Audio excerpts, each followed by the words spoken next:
Among Donald Trump's most visible and powerful surrogates on the campaign trail was Elon Musk, the tech billionaire who owns the platform X, formerly Twitter. Now, with President-elect Trump, Musk remains within the inner circle, joining calls with world leaders and weighing in on staffing decisions. For more on the influence Musk could exert on the next administration and what he stands to gain, I'm joined by Victoria Elliott, a reporter from Wired who has long covered Elon Musk. Victoria, welcome. Thanks for joining us.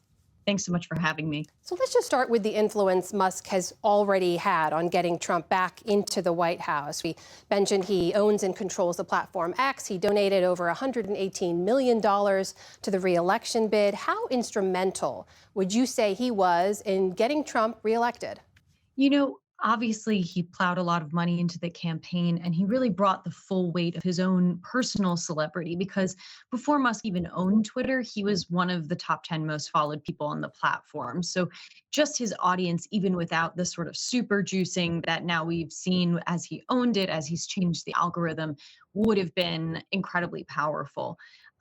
There was a really great report from the Center for Countering Digital Hate that found that the posts on X from Musk alone between July 13th, when he endorsed Donald Trump, and October 25th, reached so many people that if a campaign were to pay for that kind of visibility, it would have been the equivalent of about $24 million in advertisements.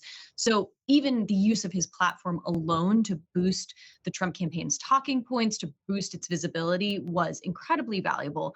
But then if you zoom out from that, he also sort of gave permission for a lot of these other more right-leaning people within Silicon Valley, people like David Sachs and Sean McGuire at Sequoia Capital, to be really public about their support for Trump and to put their money behind his campaign too. So I think he sort of, really was at the vanguard of being willing to sort of take the public heat and attention for this such that other people in his circle felt comfortable backing Trump.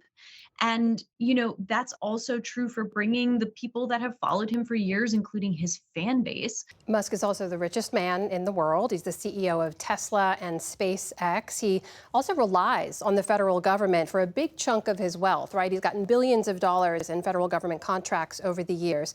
From what we know about how former President Trump and President-elect Trump plans to govern, how could Musk and his businesses benefit from a Trump administration?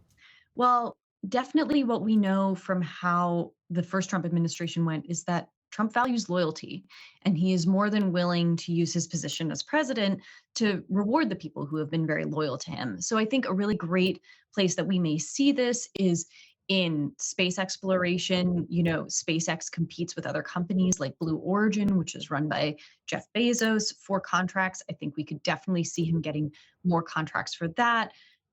Tariffs, which have been a huge talking point, would be incredibly helpful for Musk, particularly tariffs on China and Chinese electric vehicles, because that really helps Tesla's market share, even though Donald Trump has sort of taken a more pro-fossil fuel vision for how he envisions his administration and, is not as hot on electric cars as Elon Musk is. Still, some of these policies will be really good for his businesses. So I think, this rollback in regulation, regardless of who you are, if you are a billionaire, if you have a big business, it is an ultimate win. And particularly if you read Project 2025, the rollback on labor rights and labor protections, Musk is part of several labor lawsuits and is trying to currently dismantle the National Labor Relations Board. And, that in itself, being free from some of these suits, being free from the ability of his workers to make claims are all boons for him. So I think there are many ways in which a Trump administration could really benefit him. We've also seen over the years a lot of people who got very close to Mr. Trump who ended up getting burned by him in the long run. You're talking about two very big personalities, two men who are used to being in control and getting their way. What do you think happens in the future? Do you see this alliance continuing between these two men? Both of them are very sensitive. We've seen them really value loyalty and be willing to fire or cut ties with people over even disagreements or perceived slights. So I think it could really go either way.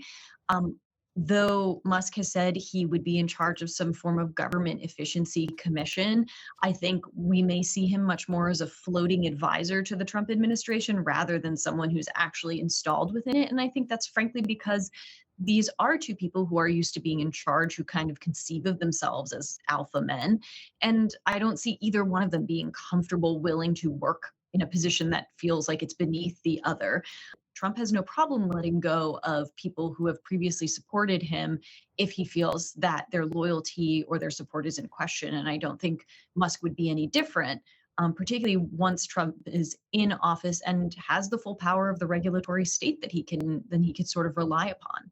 That is Victoria Elliott, a reporter from Wired, joining us tonight. Thank you so much. Good to speak with you. Thank you.